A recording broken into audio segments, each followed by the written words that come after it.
Dobar dan vsem. Poglejmo, kaj pomeni ta pojma absolutne napake in relativne napake pri neki meritvi. Torej, zamislimo si, da vzamemo neko črtalo in izmerimo dolžino 5 cm. Na črtalu imamo črtice vsak milimeter. Torej, bi lahko predpostavili, da na največ bomo zgrešili za pol milimetra.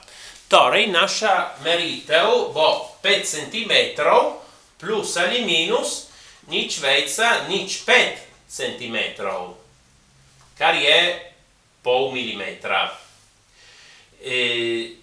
Torej, nič vejca, nič 5 cm je prav naša absolutna napaka, ki ima isto mersko enoto kot količina, ki jo merimo. Lahko tudi upoštevamo relativno napako, ki je absolutna napaka deljeno količina, ki jo merimo. Nič vejca, nič 5 cm deljeno 5 cm.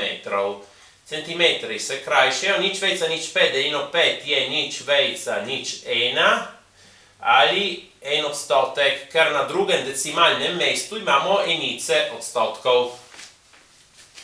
Torej, relativna napaka je število brez merske enote, ki ga lahko izrazimo tudi v odstotkih. Torej, ko imamo na splošno eno količino x, jo lahko napišemo kot neka srednja vrednost od x plus minus absolutna napaka, ki jo izrazimo ponavadi z delta x.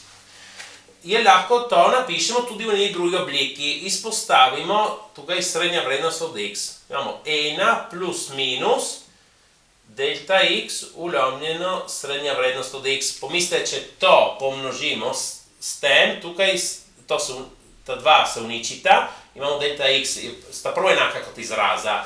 Torej, našo količino smo izrazili enkrat z absolutno napako in enkrat z relativno napako. Na dva možna načina.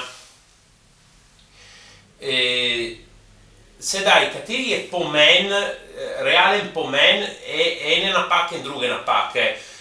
Tudi če imamo za dve meritvi, tudi če bi imeli za dve meritvi isto absolutno napako, bi lahko imeli zelo različno relativno napako. Zamislimo si, da na eni mizi, z eno mizo dolgo 3 metre, imamo napako na dolžini 2 mm. Tista napaka ne bi bila niti opazna na prosto oko. Z druge strani zamislimo si en zvezek na kvadratke, ki ima kvadratke z robom stranico 5 mm. Če bi tam zgrešili za 2 mm, 5 mm, tista napaka bi bila ogromna. Tisti zvezek ne bi bil niti uporaben.